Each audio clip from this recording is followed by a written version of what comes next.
Hello everyone, welcome back to my channel geo with Divya.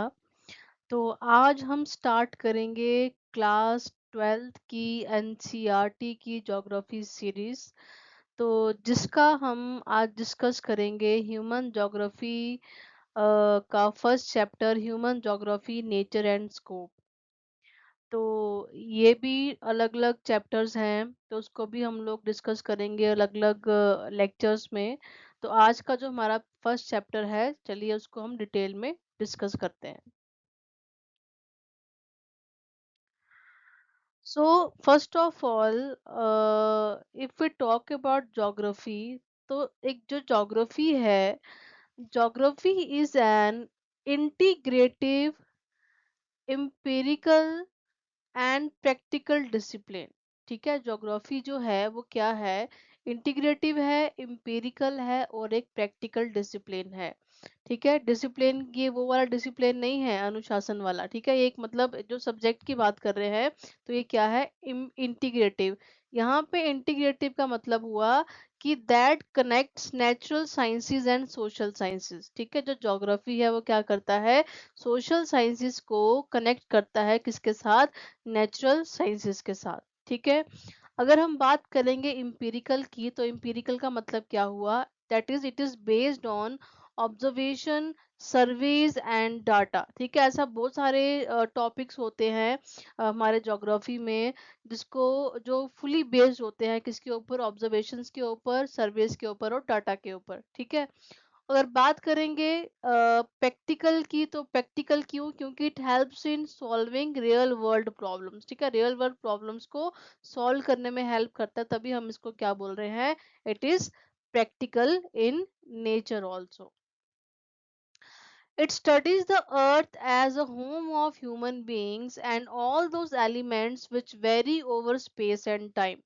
जो geography है वो क्या स्टडी करता है, अर्थ को as a home of human being. ठीक है, मतलब ह्यूमन बीइंग का जो घर है, किसको मानता है, अर्थ को। और वो ये स्टडी करता है कि जितने भी एलिमेंट्स हैं, ठीक है, जो हमें सस्टेन करने में इस अर्थ पे हेल्प करते हैं, तो वो कैसे जो है विद टाइम और स्पेस के साथ वो वेरी करते हैं। ठीक है, स्पेस मतलब विद एरिया। ठीक है, हर एक एरिया का, हर एक कंट्री का, हर एक डिस्ट्रिक्ट का, हर एक तहसील का, हर एक विलेज का जो है सेम तरह का एनवायरनमेंट नहीं होता है। वो टाइम और एरिया के साथ जो है वो बदलता रहता है। ठीक है, तो वही अगर हम टू मेजर कंपोनेंट्स की बात करें, तो टू मेजर कंपोनेंट्स क्या हैं अर्थ के, एक फिजिकल कंपोनेंट है और एक ह्यूमन कंपोनेंट है। ठीक है, अगर फिजिकल की बात करेंगे, जैसे कि माउंटेन्स आ गए, रिवर्स आ गए, oceans, climate, soil, forest, landforms, ये सारे के सारे आपके आ जाते हैं फिजिकल कंपोनेंट्स में।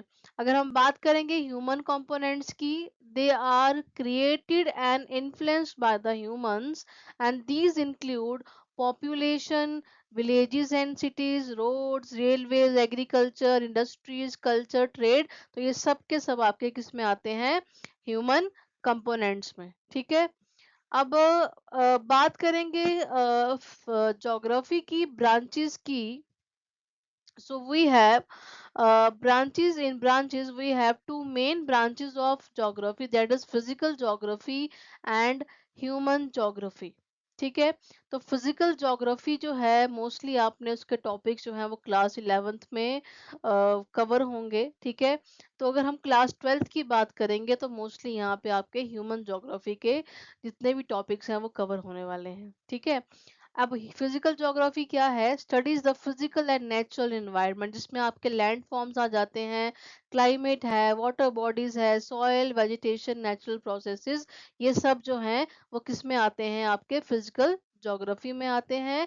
If we talk about the human geography, they will cover it will cover the relationship between the physical and the human world. ठीक है, फिजिकल और ह्यूमन वर्ल्ड के बीच में क्या रिलेशन है, ये कैसे काम करता है, जो ह्यूमन बींग्स हैं वो कैसे इंटरेक्ट करते हैं विद द फिजिकल वर्ल्ड, ये सब चीज़ें जो है हम किस में पढ़ते हैं, ह्यूमन ज्योग्राफी में पढ़ते हैं। और इसमें क्या क्या आ जाएगा, पॉपुलेशन के बारे में पढ़ेंगे, सेटलमेंट्स के बारे में पढ़ेंगे, economic activities, social cultural activities, special pattern, ये सब कुछ जो है वो आपका ह्यूमन ज्योग्राफी में डिस्कस होने वाला है। ठीक है, एक बार ह्यूमन ज्योग्राफी की डेफिनेशन देख लेते हैं, वो क्या बोलती है।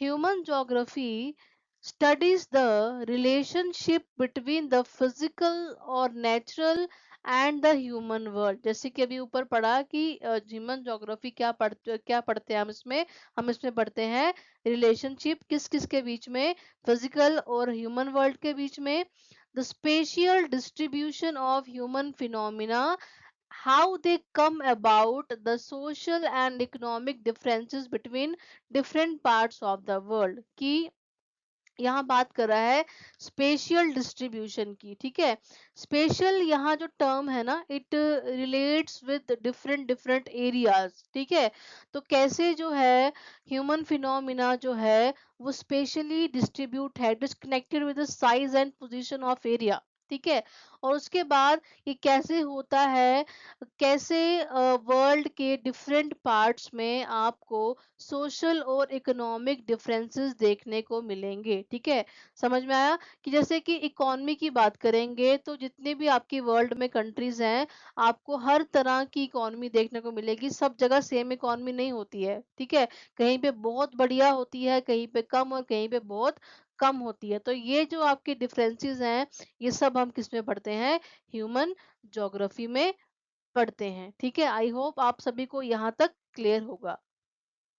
अगर हम बात करें ज्योग्राफी के कोर कंसर्न की, कोर कंसर्न क्या है ज्योग्राफी का, to understand the earth as the home of human being, कि अर्थ को as a home of human being understand करना, the study to study the relationship between humans and nature, human और nature के बीच में relationship को study करना, to analyse the spatial distribution of natural and human phenomena, special distribution किसका, natural और human phenomena का। ठीक है, विद चेंज इन एरिया। ठीक है, उसके बाद identify similarities and differences between places. ठीक है, अलग अलग जगहों में सिमिलैरिटीज को और डिफरेंसेस को अंडरस्टैंड करना, आइडेंटिफाई करना। And next we have to explain why human activities vary from one place to another, और ये समझना, एक्सप्लेन करना कि ह्यूमन एक्टिविटीज जो है विद चेंज इन एरिया वो क्यों बदलती जाती हैं। ठीक है, तो ये सारी चीजें जो है वो किस क्या है, it is the core concern of geography. ठीक है, तो ये था आपका ह्यूमन ज्योग्राफी की डेफिनेशन।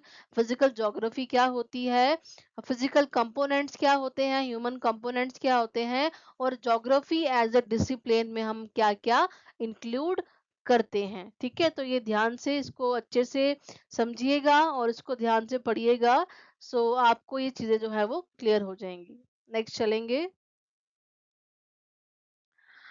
अब जो ज्योग्राफी है, हम यहाँ पे बात करते हैं किसकी, ड्यूलिज्म की। ठीक है, आप ये रियलाइज करोगे कि बहुत बार जो है यहाँ पे ड्यूलिज्म आ जाता है। ड्यूलिज्म का मतलब क्या होता है, किसी भी फील्ड का टू अपोजिट या कंट्रास्टिक ब्रांचेस में डिवाइड होना। ठीक है, क्या मतलब होता है, किसी भी फील्ड का टू अपोजिट या कंट्रास्टिंग ब्रांचेस में डिवाइड होना। तो इसलिए यहाँ लिखा है geography was one plagued by wide ranging dualism, कि should it be law making, nomothetic और डिस्क्रिप्टिव। ठीक है, तो कहता है कि ड्यूलिज्म ये है कि ये कुछ कहते हैं कि क्या ये नोमोथेटिक अप्रोच से पढ़ना चाहिए या डिस्क्रिप्टिव डिस्क्रिप्टिव अप्रोच से पढ़ना चाहिए, या तो इसमें रीजनल को ज्यादा मतलब एक इम्पोर्टेंस देनी चाहिए, या सिस्टमेटिक स्टडी को ज्यादा इम्पोर्टेंस देना चाहिए। ठीक है, तो इस तरह की ड्यूलिज्म जो है वो आपको ज्योग्राफी में देखने को मिल जाएगी। But most critically, can we separate physical nature from human culture, अगर हम सोचने बैठे तो क्या हम फिजिकल जो हमारा कंपोनेंट है, जो हमारा फिजिकल एनवायरनमेंट है, क्या हम उसको ह्यूमन कंपोनेंट या ह्यूमन कल्चर के से अलग कर सकते हैं? बिल्कुल नहीं कर सकते, क्योंकि हम जो है ह्यूमन बीइंग, विदाउट नेचर के तो हम सरवाइव ही नहीं कर सकते। अगर हम देखा जाए तो हम तो सरवाइव नहीं कर सकते हैं। सो इसलिए यहाँ पे आंसर क्या होगा? नो। क्योंकि ये जो है वो इतने इंट्रिकेटली इंटरवाइंड है कि इसको हमें होलिस्टिकली देखना पड़ेगा, और ये जो है वो क्या है, इनसेपरेबल कंपोनेंट्स हैं। ठीक है, जो कभी अलग नहीं हो सकते। फिजिकल एनवायरनमेंट और ह्यूमन एनवायरनमेंट, जो ह्यूमन कल्चर है, वो कभी भी अलग जो है वो नहीं हो सकता है। ठीक है, दाउ भी हम देखते हैं कि इसको लॉ मेकिंग के तरीके से पढ़ना चाहिए, या डिस्क्रिप्टिव वे में पढ़ना चाहिए, या रीजनल स्टडीज करनी चाहिए, सिस्टमेटिक करनी चाहिए, but in the end we should study it holistically, as nature and human are inseparable components। ये कभी भी जो है वो सेपरेट नहीं हो सकते हैं। जैसे कि आप बात कर रहे हो, हम जैसे कि अर्थ है, ठीक है, वो फिजिकल कंपोनेंट है। उसके बाद रिवर है, फिजिकल कंपोनेंट है। ग्लेशियर है, फिजिकल कंपोनेंट है। लेकिन हम कभी-कभी ना, जैसे हमारे ह्यूमन बॉडी के पार्ट्स होते हैं ना, माउथ हो गया, आईज हो गया, ये किसके पार्ट्स है? ये तो ह्यूमन बॉडी के पार्ट्स है। बट हम कभी-कभी इसको एड्रेस जैसे कैसे करते हैं? Face of the earth. ठीक है, तो अर्थ को क्या मतलब? Earth, face of the earth, eye of the storm, mouth of the river. हम बहुत बार बोलते हैं रिवर माउथ। ठीक है, तो माउथ तो किसका होता है? ह्यूमन बीइंग का, बट हम इसको इस तरह के मेटाफर जो है वो यूज करते हैं। ठीक है, neck of the isthmus, profile of the soil. तो इस तरह के वर्ड्स जो है हम अपने फिजिकल कंपोनेंट्स के लिए भी यूज करते हैं। इस तरह के जो मेटाफर्स हैं, ह्यूमन एनाटॉमी जो है उसको यूज करके हम इस तरह से अपने फिजिकल कंपोनेंट्स को भी एक्सप्लेन करते हैं। सिमिलरली जैसे कि रीजन्स हैं, विलेजेस है, टाउन्स हैं, तो कई जगह पे उसको एज अ ऑर्गेनिजम्स भी कहा जाता है। ठीक है, German geographers describe the state country as a living organism. जो जर्मन जोग्राफर्स हैं, वो किसी भी स्टेट या कंट्री को एज अ लिविंग ऑर्गेनिज्म जो है वो डिस्क्राइब करते हैं। ठीक है, networks of road, railways and waterways have been described as arteries of circulation। अब आर्टरी की बात करेंगे, आर्टरीज तो ह्यूमन बॉडी में होती हैं, बट जो रेलवेज के नेटवर्क है, या रेलवेज या रोडवेज के नेटवर्क हैं, इन सबको भी हम कहीं कभी कभी आर्टरीज ऑफ सर्कुलेशन, इस तरह का मेटाफर जो है वो यूज करते हैं। तो ऑन द होल आप ये कह सकते हैं कि we can't separate nature and human because they are intricately intertwined with each other, they are inseparable components। ठीक है, आई होप आपको ये चीज जो है वो समझ आई होगी। Now we have three pillars of the discipline. अब आपकी बुक में जो थ्री पीपल हैं, उन्होंने ज्योग्राफी को अलग अलग तरीके से, ह्यूमन ज्योग्राफी को जो है वो डिफाइन करा है।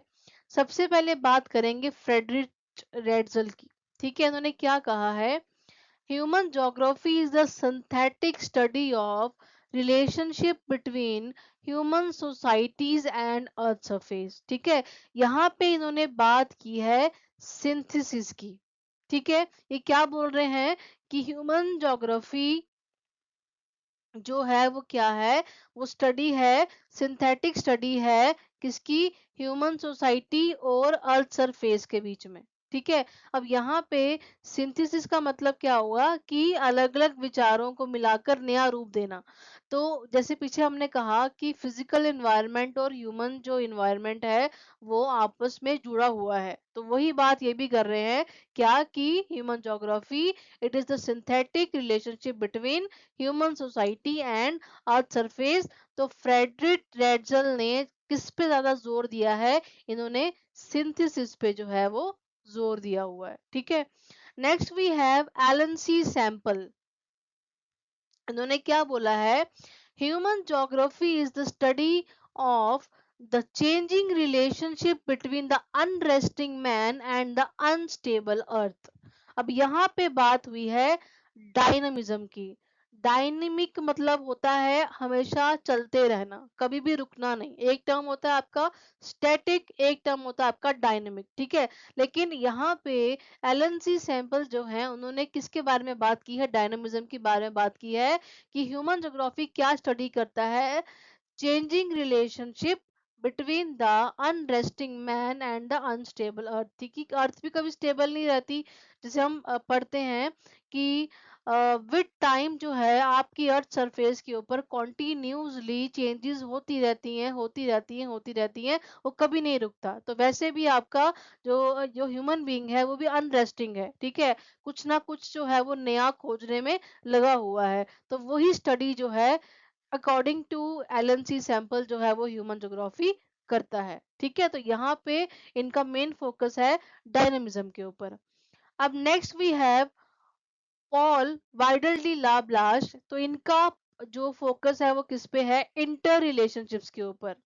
इन्होंने क्या बोला है, conception resulting from a more synthetic knowledge of the physical laws governing our earth and of the relations between the living beings which inhabit it, ठीक है। तो ये क्या कहते हैं कि a more synthetic knowledge of the physical laws, मतलब कि जब आप अर्थ पे रह रहे हैं तो जो बहुत सारे फिजिकल लॉज हैं जो हमारी अर्थ को गवर्न कर रहे हैं, और उनका रिलेशन किसके साथ, ह्यूमन बीइंग्स, लिविंग बीइंग के साथ जो वहां पे रहते हैं, ठीक है। तो ये यहाँ पे बात कर रहे हैं इंटर रिलेशनशिप की, ठीक है। तो फिजिकल लॉज जो हमारी अर्थ को गवर्न कर रहे हैं, और जो ह्यूमन बीइंग इस धरती पे रहते हैं, लिविंग बीइंग इस धरती पे रहते हैं, तो उनके बीच में क्या इंटर रिलेशनशिप है, वो यहाँ पे पॉल जो है उसके बारे में डिस्कस कर रहे हैं, ठीक है। तो ये आपको पता होना चाहिए कि किसने किस चीज पे फोकस किया। रेडजेल ने फोकस किया सिंथेसिस के ऊपर, एलन सी सैंपल ने फोकस किया डायनामिज्म के ऊपर, और पॉल ने जो है वो फोकस किया किसके ऊपर, इंटर रिलेशनशिप के ऊपर, ठीक है। आई होप आपको ये थ्री पिलर्स जो है वो समझ में आए होंगे। Next we will talk about the nature of the human geography. Human geography studies the interrelationship between the physical environment and the socio-cultural environment created by the human being through mutual interaction with each other। तो human geography क्या study करता है, हमने पीछे भी पढ़ा, relationship between the physical environment और जो भी ह्यूमन बीइंग ने सोशल कल्चरल एनवायरनमेंट बनाया है, और जो आपस में उनकी म्यूचुअल इंटरेक्शन होती है, तो वो स्टडी करता है, ठीक है। अब बात करेंगे जैसे कि एलिमेंट्स हैं आपके कौन कौन से, land form, soil, climate, water, natural vegetation and diverse flora and fauna, ठीक है। ये सब चीजें जो हैं हमने अपनी क्लास 11th की ज्योग्राफी में पढ़ी थी, ठीक है।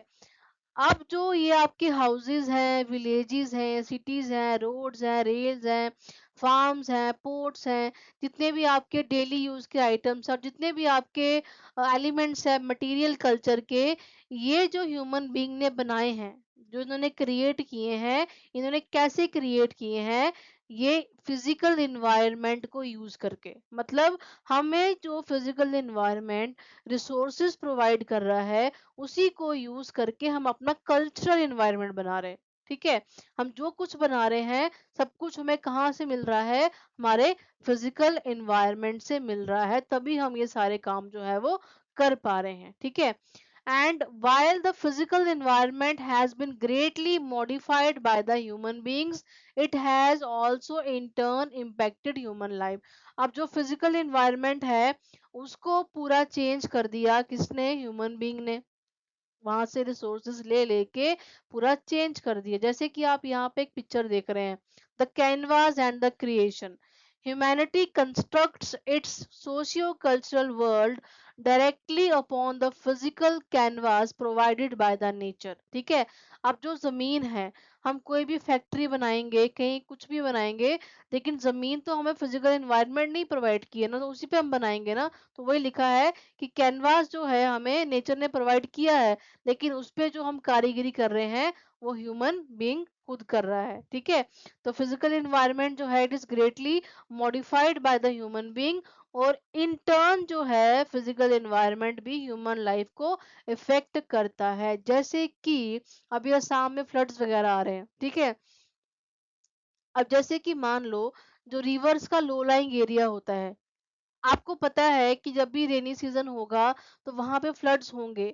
अब ये आपका प्रॉब्लम है कि आप वहां पे घर बना रहे हो, आप वहाँ पे एक तरह का पता भी है कि वहाँ पे बारिशें होंगी तो फ्लड्स आएंगे, फिर भी आपने वहाँ घर बना दिया, तो ऑब्वियसली फिर आपके बनाए हुए जो भी आपने वहाँ पे कल्चरल इन्वायरमेंट बनाया है उसको नुकसान तो होने वाला है, ठीक है। अगर आप फिजिकल इन्वायरमेंट को मॉडिफाई कर रहे हो तो कहीं ना कहीं उसका इम्पैक्ट भी आपके ऊपर पड़ेगा, ठीक है। तो ये था आपका नेचर ऑफ ह्यूमन ज्योग्राफी।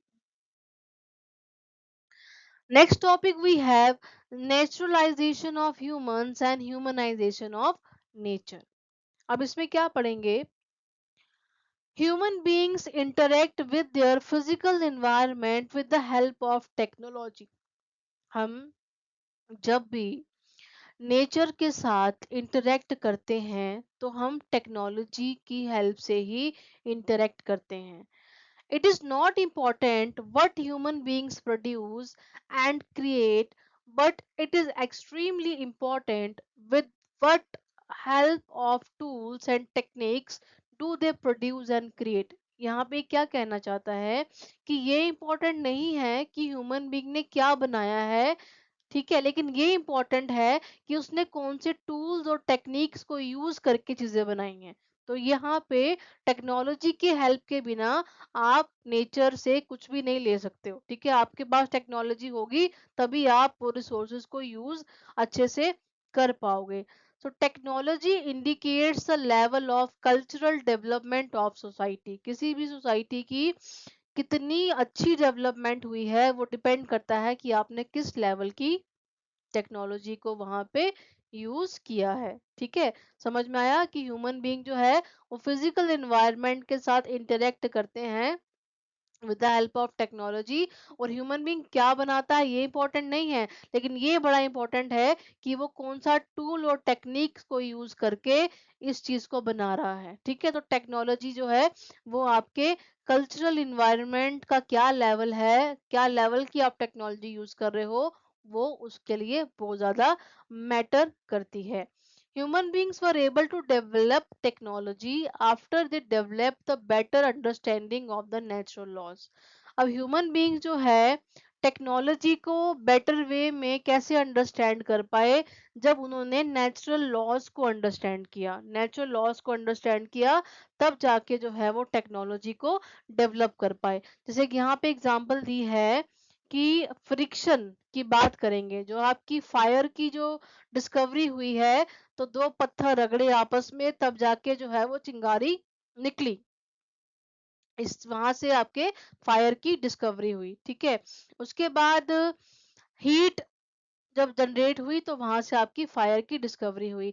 उसके बाद similarly understanding the secrets of DNA and genetics enabled us to conquer many diseases. तो डीएनए को अंडरस्टैंड करने के बाद और जेनेटिक्स को अंडरस्टैंड करने के बाद हम बहुत सारी बीमारियों का इलाज ढूंढ पाए, ठीक है। अब फिर talk about the laws of aerodynamics, तो तभी हम जो है फास्टर प्लेन्स की डेवलपमेंट कर पाए। तो मतलब ये है कि बिना नेचुरल लॉज को समझे आप टेक्नोलॉजी डेवलप नहीं कर सकते हो। So you can see that knowledge about nature is extremely important to develop technology, and technology loosens the shackles of environment on human being। कि आप ये समझेंगे कि टेक्नोलॉजी को अच्छे से जानने के लिए आपको नेचर को जानना जो है वो बहुत ही ज्यादा जरूरी है। तभी जो है आप ये जो भी इन्वायरमेंट के जो भी मतलब आपको इन्वायरमेंट ने बांध के रखा था जब आपका अर्ली मैन था, जब स्टार्टिंग में टेक्नोलॉजी डेवलप नहीं थी, लोग बंधे हुए थे कि अब मतलब जो नेचर है में है उसी में वो चल रहे थे, कुछ भी चेंजेस नहीं हो रही थी क्योंकि उनके पास वो अंडरस्टैंडिंग नहीं थी। तो जैसे जैसे नेचुरल लॉज की अंडरस्टैंडिंग बढ़ती गई, टेक्नोलॉजिकल डेवलपमेंट होती गई, तो वैसे वैसे जो है ये हथकड़ियां जो है वो खुलती चली गई। ठीक है।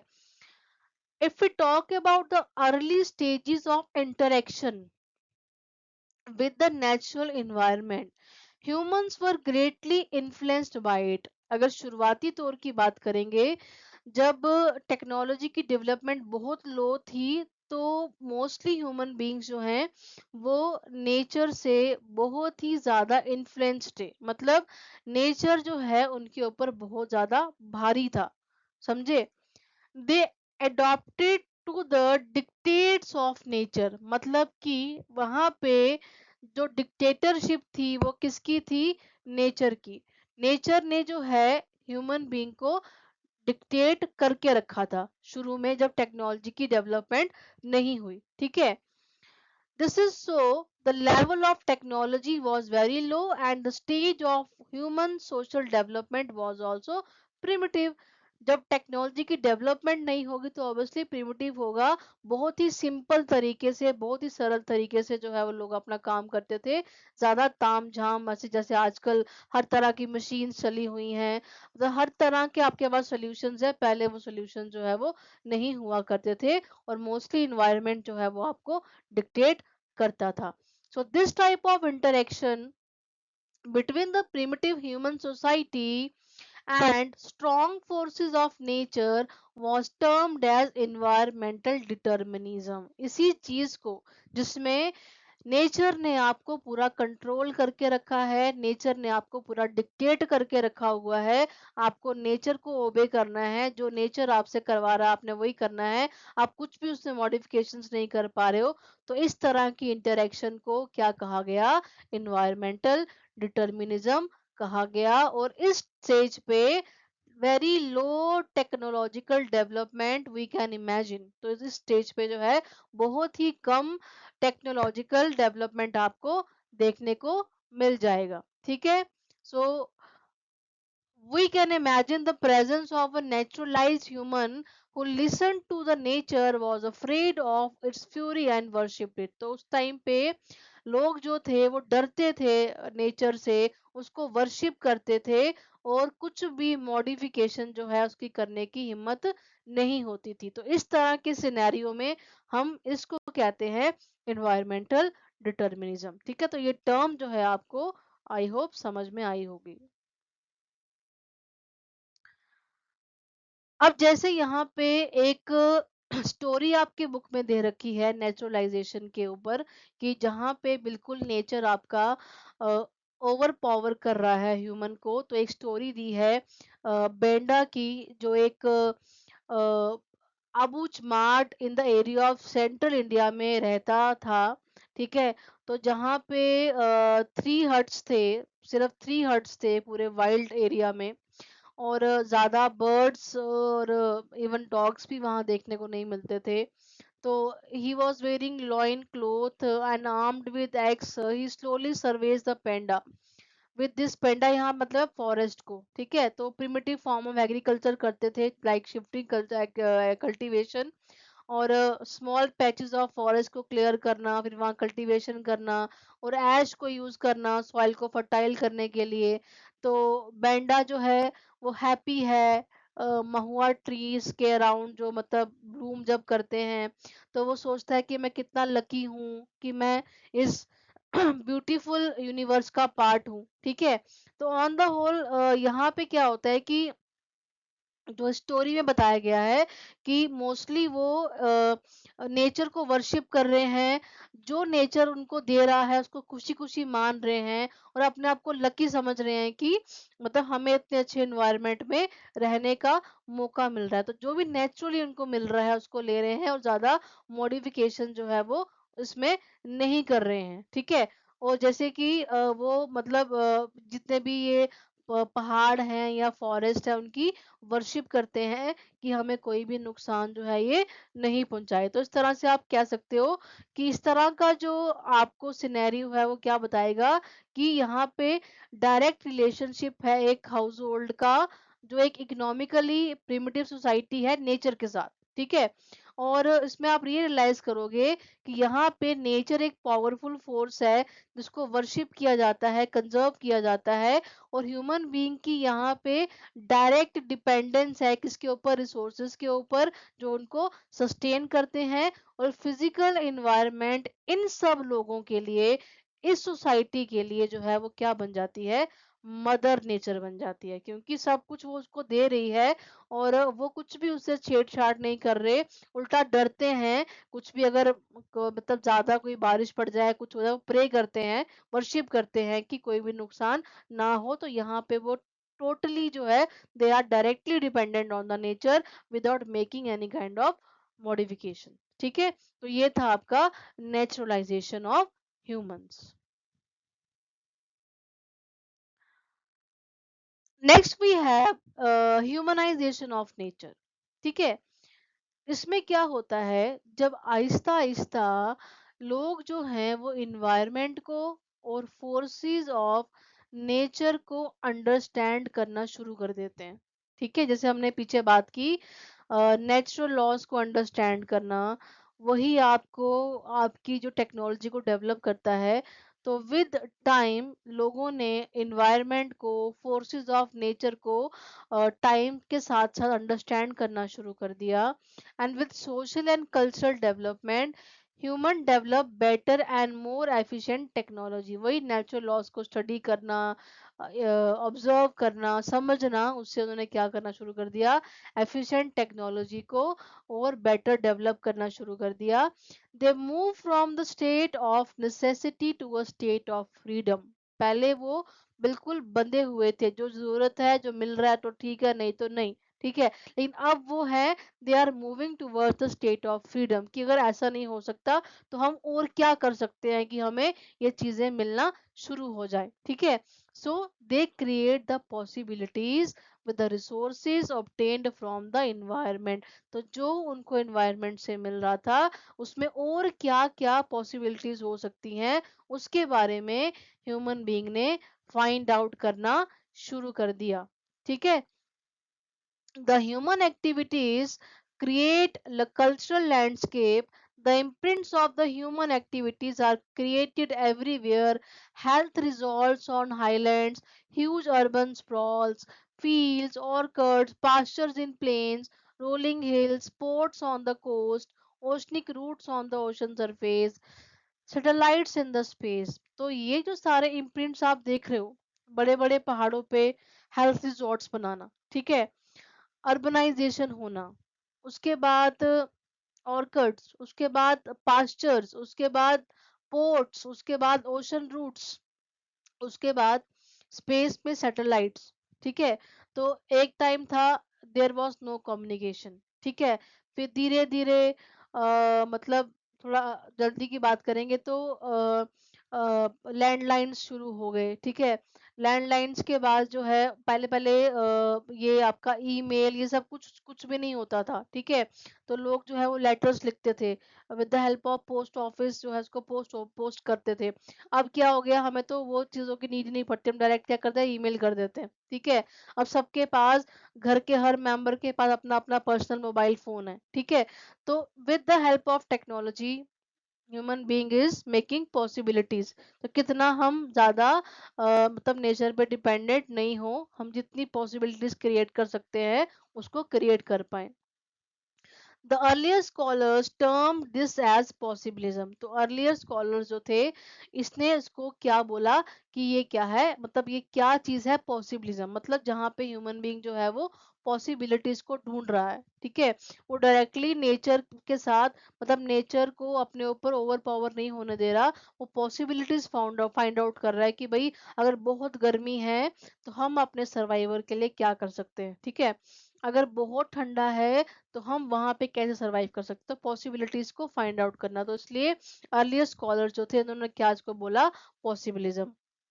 Nature provides opportunities and human beings make use of these, and slowly nature gets humanized and starts bearing the imprints of human endeavor। ठीक है, कि क्या हो रहा है, नेचर तो हमें अपॉर्चुनिटीज प्रोवाइड कर रहा है, तो ह्यूमन बीइंग इसका यूज कर रहा है, और आहिस्ता आहिस्ता क्या हो रहा है, नेचर जो है वो क्या हो रहा है, ह्यूमनाइज हो रहा है। ठीक है, जैसे कि मान लो ये एक एरिया है, यहाँ सिर्फ पहाड़, नदियाँ, पौधे ये सब था, लेकिन उसको क्लियर करना, पहाड़ को काट देना, वहाँ सड़कें बना देना, नदियों पे पुल बना देना, घर बना देना, तो ये पूरा का पूरा लैंडस्केप जो है, नेचुरल लैंडस्केप जो है वो किस में कन्वर्ट हो गया, कल्चरल लैंडस्केप में कन्वर्ट हो गया। तो इस तरह से जो आप देख रहे हो कि ह्यूमन बीइंग क्या कर रहा है, नेचर को ह्यूमनाइज कर रहा है। पहले बिल्कुल नेचुरलाइज था, बिल्कुल नेचर पे डिपेंडेंट था, लेकिन अब क्या हो रही है, पॉसिबिलिटीज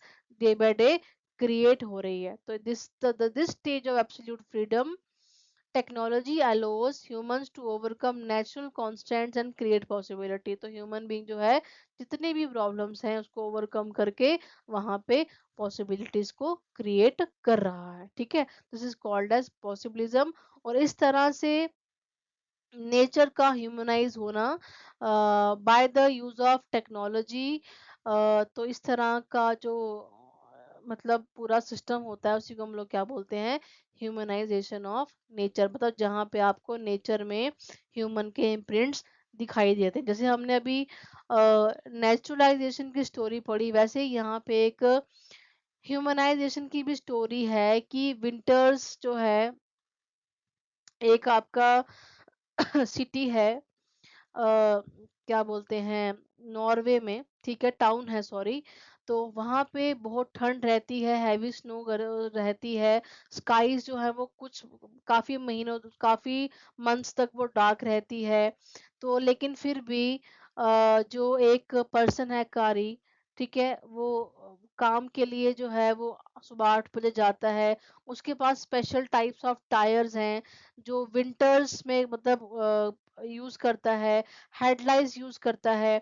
उसके बाद उसका ऑफिस जो है, in spite of very low temperature, उसका ऑफिस जो है वहां पे उसने 23 डिग्री सेल्सियस जो है वो टेम्परेचर मेंटेन करके रखा हुआ है। ठीक है, एक जहाँ कैंपस यूनिवर्सिटी का है, जहाँ पे वो उसने एक ह्यूज ग्लास का डोम बना के रखा हुआ है। ठीक है, वो जो है उस स्नो को विंटर में आउट रखता है, और सनशाइन जो है समर में अंदर आ जाती है। टेम्परेचर कंट्रोल उसने करके रखा हुआ है, तो प्रॉपर वहां पे लाइटिंग है।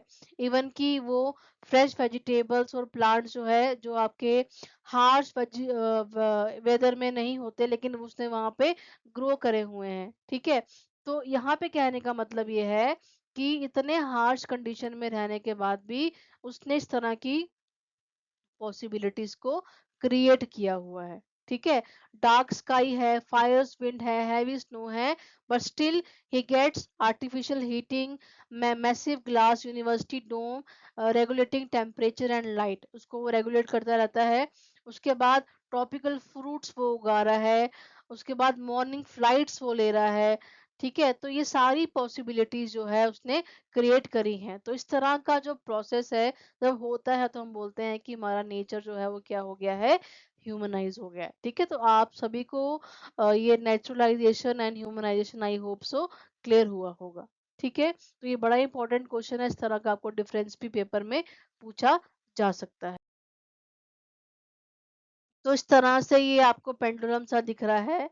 तो इट शेयर्स कि as technological understanding deepens, the balance of power shifts from the environment dictating human life to humans reshaping the earth. तो मतलब जैसे जैसे टेक्नोलॉजी की अंडरस्टैंडिंग बढ़ती जाती है, तो ह्यूमैनिटी जो है उसका जो फ्रीडम और पॉसिबिलिटीज है, उसका पलड़ा जो है वो भारी होता जाता है। ठीक है, नेक्स्ट वी है very important topic, that is neo determinism. अब इसमें क्या बोला गया है, एक जोग्राफर जो हैं जिनका नाम है गिरिफ टेलर, उन्होंने इस कॉन्सेप्ट को जो है इंट्रोड्यूस किया। उन्होंने क्या बोला, there is neither a state of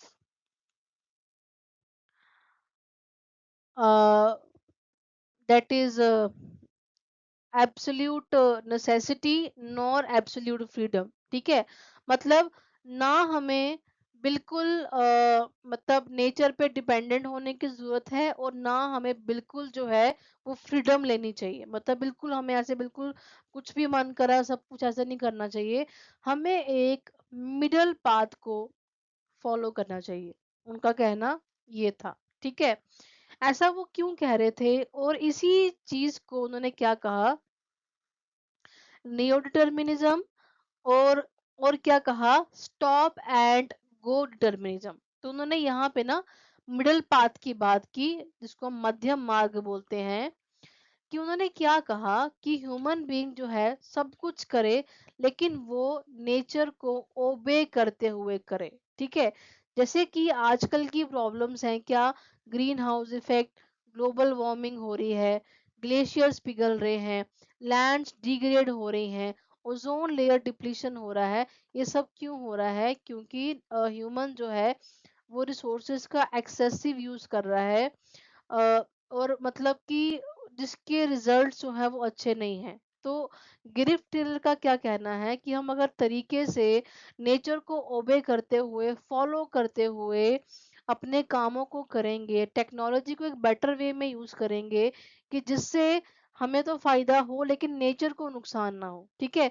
इस तरह का अगर मिडल पाथ हम लोग फॉलो करेंगे, तो वो ज़्यादा एक बेटर ऑप्शन है as compare to the full environmental determinism और आपका पॉसिबिलिज्म, ठीक है? तो ये मिडल पाथ जो है उन्होंने फॉलो करने को बोला है। तभी कह रहे हैं कि there is no situation of absolute necessity nor absolute freedom, possibilities can be created within limits that do not change the environment। possibilities को हम क्रिएट कर सकते हैं, बट लेकिन वो इन्वायरमेंट को डैमेज नहीं करना चाहिए, ठीक है? तो ये मिडल पाथ जो है वो गिरिफ टेलर फॉलो करने को बोलते हैं। अब यहाँ पे इन्होंने एक हम हमें जो एग्जाम्पल के तौर पे समझाने की कोशिश की है, उन्होंने कोशिश की है कि जो हम सिटीज में अपने जो ये रेड लाइट्स देखते हैं, ठीक है, जो ये सिग्नल जो आपके आते हैं जब भी आप कहीं पे भी ट्रेवल करते हैं, so we have three types of light. One we have red, second we have amber and third we have green signal, है ना? तो जब आपको रेड सिग्नल मिलता है आप रुक जाते हैं, ठीक है, और उसके बाद आपका एम्बर मतलब रेडी कि अब चलना है, और जब बिल्कुल ग्रीन मिलेगा तो आपको चलना शुरू कर देना है। तो इसी तरह से हमें भी नेचर के जो सिग्नल्स हैं इनको समझना चाहिए, ठीक है? हम इनको समझते नहीं हैं और अपनी मर्जी से जो है कुछ भी कर रहे हैं। जब बाद में नेचर आपको फिर अच्छा खासा रेड सिग्नल देती है, तो फिर वहां पे ह्यूमन जो है वो कुछ नहीं कर पाता। तो यहाँ पे पढ़ते हैं क्या लिखा है, those of you who live in cities and those who have visited a city might have seen the traffic is regulated by lights on the crossroad। ठीक है, क्रॉस रोड में आपको लाइट्स देखने को मिलती है। Red mean stop, amber provides a gap between red and green light to get set. जो आपका एम्बर लाइट है वो आपको रेड और ग्रीन के बीच में गैप प्रोवाइड करती है कि भाई रेडी हो जाओ, ठीक है? और ग्रीन लाइट का मतलब होता है गो, कि अब आप मूव कर सकते हैं। तो this concept shows that there is a situation of absolute, neither there is a situation of absolute necessity nor is there a condition of absolute freedom. बिल्कुल आप अपना थोप भी नहीं सकते और बिल्कुल आप अपना मतलब डर भी नहीं सकते, ठीक है? तो आपको बीच का पॉथ फॉलो करना पड़ेगा। It means that human being can conquer nature by obeying it. तो आप नेचर को कॉन्कर करो बट उसको ओबे करते हुए। They have to respond to the red signals and can proceed in their pursuits of development when nature permits the modification। मतलब जब नेचर आपको मॉडिफिकेशन करने की इजाजत दे तभी आपको अपने डेवलपमेंट के कार्य करने चाहिए। अगर वो आपको रेड सिग्नल दे रही है, मान लो आप कहीं पर डैम बनाने वाले हो, लेकिन आपका बार बार वहां पे पानी का बहाव बढ़ता जा रहा है, प्रॉब्लम्स आ रही हैं, मतलब आपको रेड सिग्नल वहां मिल रहा है और आप उस रेड सिग्नल को फॉलो नहीं करें, तो ऑब्वियसली उसका जो भी इफेक्ट है वो आपको भुगतना पड़ेगा। तो अगर आपको रेड सिग्नल मिल रहा है तो वहां पे रुक जाइए। लेकिन अगर आपको नेचर मॉडिफिकेशन की इजाज़त देती है, कोई प्रॉब्लम आपको उस काम करने में नहीं आ रहा है, तो आपको वो काम करना चाहिए। तो इसी रेड सिग्नल की बात यहाँ पे की जा रही है। It means that possibilities can be created within the limits which do not damage the environment and there is no free run without accident, कि आपको पॉसिबिलिटीज क्रिएट करनी चाहिए, लिमिट में रह के करनी चाहिए और आपको एनवायरनमेंट को डैमेज नहीं करना चाहिए। The free run which the developed economies attempted to take has already resulted in the greenhouse effect, ozone layer depletion, global warming, receding glaciers and degrading land। तो जिन डेवलप कंट्रीज ने इस red signal को follow नहीं किया, उसको avoid किया, उसको ignore किया, तो आज वही जो कंट्रीज हैं उनको ये सारी प्रॉब्लम्स जो हैं वो फेस करनी पड़ रही हैं। ठीक है। The neo-determinism conceptually attempts to bring a balance, nullifying the either or dichotomy। ठीक है। तो ये जो न्यू डिटर्मिनिज्म है, ये जो आपकी डाइकोटमी है, अब या पूरा वैसे या पूरा वैसे, ऐसा कुछ नहीं है। आपको मिडल पाथ ही फॉलो करना चाहिए, जिससे आपके नेचर को नुकसान नहीं हो। ठीक है। तो ये था आपका न्यो डिटर्मिनिज्म। ठीक है। तो आई होप आप सभी को ये क्लियर होगा। तो ये आपके तीनों के डिफरेंसेस आ जाएंगे, तो आप इसको रीड कर सकते हैं कि इन्वायरमेंटल डिटर्मिनिज्म क्या कहता है, पॉसिबिलिज्म क्या कहता है और नियो डिटर्मिनिज्म जो है वो क्या कहता है। ठीक है। तो ये तीनों आपको जो हमने पीछे पढ़ा, तो ये आपको एक तरह का डिफरेंस चार्ट आपको देखने को मिल जाएगा, तो आप इसको अच्छे से रीड कर सकते हैं। Next topic we have human geography through the corridors of time. अब थोड़ा टॉपिक लंबा हो गया, चैप्टर लंबा है, बट स्टिल हमें पढ़ना है। ठीक है। तो अब बात करेंगे with with passing time human geography जो है उसमें क्या क्या आपको मतलब बदलाव जो है वो देखने को मिलेंगे। The process of adaptation, adjustment with and modification of the environment started with the appearance of human beings over the surface of the earth in different ecological niche। जो अडॉप्टेशन का प्रोसेस है, एडजस्टमेंट का process है या modification का process है, जब से ह्यूमन बीइंग इस धरती पे आया तब से ये शुरू होना चालू हो गया। ठीक है। Thus, if we imagine the beginning of human geography with the interaction of environment and human being, it has its root deep in history। तो ये जो प्रोसेस है चेंजेस का with the appearance of human being, तो ये काफी पुराना है।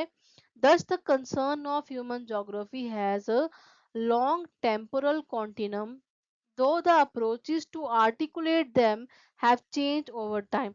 कहने का मतलब ये है कि जो ये आपका ह्यूमन ज्योग्राफी का कंसर्न है, ठीक है, जो हम इसमें पढ़ते हैं relationship between physical and human elements, तो ये बहुत पुराना है। विद टाइम जो है ये चेंज चलता आ रहा है। लेकिन क्या है कि आपके अप्रोचेस जो है वो बदलते रहते हैं। ठीक है। मतलब सेम अप्रोच से आप इतने सालों से नहीं चल रहे हो, ह्यूमन बीइंग इतने सालों से सेम अप्रोच से नहीं चल रहा है। ये अप्रोचेस जो है विद टाइम जो है वो बदलते जा रहे हैं।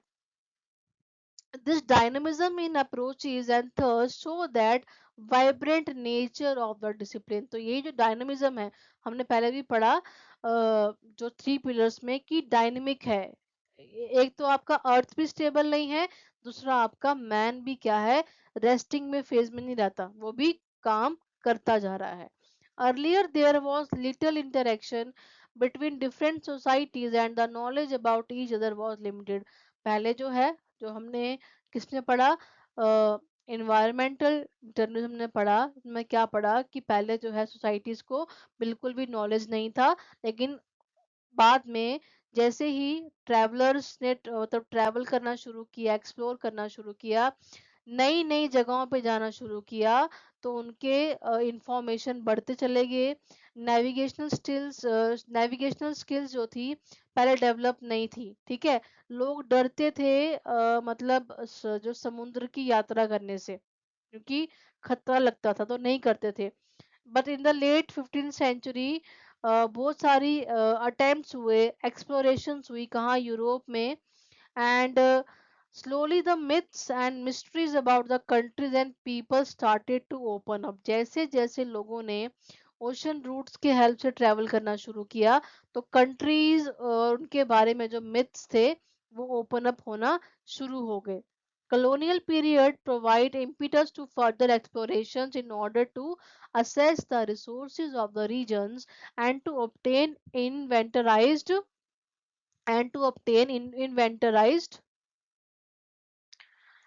हम बात कर रहे थे कि जब कॉलोनियल पीरियड की बात आती है तो उधर और ज़्यादा एक्सप्लोरेशंस वगैरह हुई, ठीक है? तो जिससे इन्होंने क्या किया कि जो इनके मतलब जो भी अलग-अलग एरियाज़ के रिसोर्सेज़ थे, ठीक है? तो उसको अप्रोच करने की कोशिश जो है वो की गई, ठीक है? जैसे कि हम ये एक पूरा आप देख रहे हैं टेबल, ठीक है? तो अलग-अलग पीरियड में जो है वो अलग-अलग अप्रोच फॉलो किया गया। जैसे कि कॉलोनियल पीरियड की बात करेंगे तो उसमें एक्सप्लोरेशन और डिस्क्रिप्शन की बात की गई है। ये वाला अप्रोच जो है उसको फॉलो किया गया। अगर बात करेंगे फर्दर तो रीजनल एनालिसिस कि इसमें डिफरेंट एस्पेक्ट्स ऑफ रीजन जो है दे वर अंडरटुक, ठीक है? कि that all regions were a part of the whole earth, and so understanding the parts is totally would lead to an understanding of the whole। तो जैसे जैसे आप अलग अलग पार्ट्स को अंडरस्टैंड करेंगे, अलग अलग एरियाज को अंडरस्टैंड करेंगे, तो पूरे एरिया के बारे में आपको समझ समझ जो है वो आ जाएगी, ठीक है? उसके बाद 1930s के दौरान जो है एरियल डिफरेंशिएशन ये वाली अप्रोच को फॉलो किया गया। इसमें क्या था, we have to identify the uniqueness of any region and understand how and why it was different from others। तो कैसे एक रीजन जो है वो दूसरे रीजन से अलग है, यूनिक है, ठीक है? Then we talk about in the late 1950s to the late 1960s, यहाँ पे स्पेशियल ऑर्गेनाइजेशन की बात की गई। That is it mark the use of computers and sophisticated statistical tools. Laws of physics जो है वो अप्लाई किए गए टू एनालाइज ह्यूमन फिनोमिना। इस फेज को कहा गया क्वांटिटेटिव रेवोल्यूशन, ठीक है? जहाँ पे जो है laws of physics and computers and all ये सब यहाँ पे यूज किया गया। Then we have emergence of humanistic radical and behavioural schools. तो ये अलग अलग स्कूल्स ऑफ थॉट जो है यहाँ पे डेवलप हुए। Then we have in 1990s post modernism in geography, grand generalizations and applicability of universal theories to explain the human conditions were questioned। The importance of understanding each local context in its own right was emphasized। मतलब यहाँ पे किसको importance दी गई, हर एक local context को सही तरीके से समझने की जो है यहाँ पे एम्फोसिस जो है वहाँ पे दिया गया, ठीक है? अब यहाँ बात करेंगे ये थ्री स्कूल्स ऑफ थॉट की, उसके बारे में बात करते हैं। वो क्या थे? सबसे पहले वी हैव वेलफेयर और humanistic school of thought in human geography. It was concerned with different aspects of social wellbeing of the people. Welfare और ह्यूमनिस्टिक स्कूल ऑफ थॉट जो था इसमें मोस्टली किसके बारे में डिस्कस किया गया, मतलब लोगों के सोशल वेलबींग के बारे में, ठीक है? इसमें क्या क्या आता है, हाउसिंग है, हेल्थ है, एजुकेशन है। And geographers already introduced a paper as geography of social well-being in the postgraduate curriculum। और geographers ने जो है पीजी करिकुलम में जो है geography of social well-being भी इंट्रोड्यूस की। If we talk about radical school of thought, तो ये it is basically based on the Marxism theory, that is the basic cause of poverty, deprivation and social inequality। तो यहाँ पे find out करने की कोशिश की गई कि पॉवर्टी, डेप्रिवेशन और सोशल इनइक्वालिटी का बेसिक कॉज क्या है, ठीक है? तो contemporary social problems were related to the development of capitalism, कि कैपिटलिज्म की डेवलपमेंट की वजह से क्या हुई हैं, सोशल प्रॉब्लम्स हुई हैं, ठीक है? Next we have behavioural school of thought. It emphasizes on lived experience and also on the perception of space by social categories based on ethnicity, religion, race. ठीक है, तो यहाँ पे थर्ड में बिहेवियरल स्कूल ऑफ थॉट की बात करेंगे, तो यहाँ पे लिव्ड एक्सपीरियंस की बात की गई है।